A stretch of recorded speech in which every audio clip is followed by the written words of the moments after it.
So this is one way to speak your truth, particularly in the context of giving somebody some difficult feedback. It doesn't cover all the bases for all the different times we need to speak our truth, but it's just one way, and in thinking through this, it might give you ideas for how you might need to speak your truth in another context, which isn't just about giving difficult feedback, okay?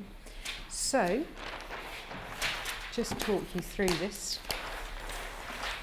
So I use an acronym for this. So speak your truth often.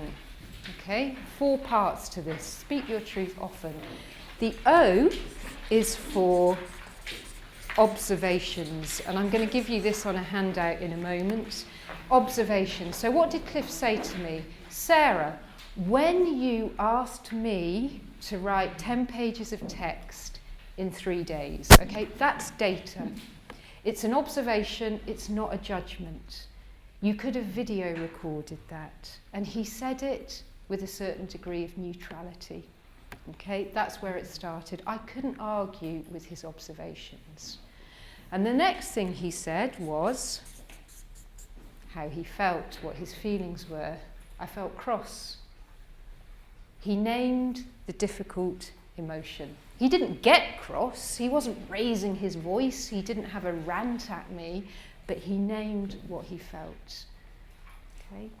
And there are some people that say there's actually, in terms of the primary colours of emotions, it's actually quite a basic palette. As the Americans would say, Cliff is American, Americans would say that we either feel sad, mad, as in angry, sad, mad, glad, happy, bad, as in ashamed or afraid. 5 basic emotions. And then there are all sorts of shades of those emotions. One of the things I do is when I've got a difficult conversation, I think about which one of those 5 emotions am I in.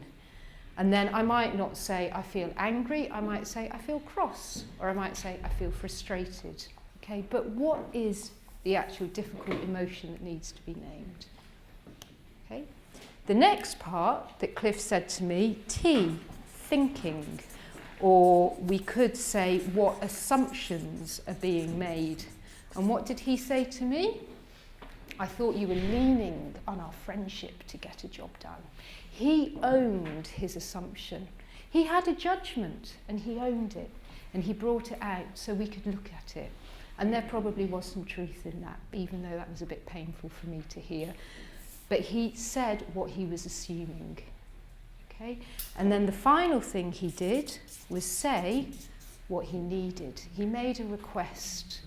What I'd like you to do is go and talk to the person who's actually the root cause of the problem here. And if you make this request again in the future, give me at least a week's notice. Difficulties in communication often arise when there are unmet needs. For those of you who might know Rosenberg's nonviolent communication model, he's very good on this, the difference between observations and judgments, and the fact that we often have unmet needs. So it's really good to go in, before you go into a big conversation, part of your plan, think about what your need might be. And it might not necessarily be anything particularly tangible. It might be a need for an acknowledgement. It might be a need for a bit of appreciation. I just need you to say thank you. Yeah. Or it might be something quite tangible. So that's the structure that actually Cliff used. So just any responses to this? Just any responses to like it? Good. I use it a lot. And as I say, I've been on the receiving end of it without too much pain. Yeah. And there is that question on your sheet as well, the one that says, what do you think?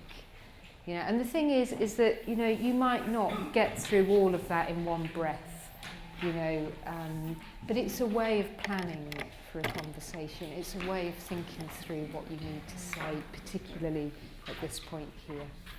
Okay.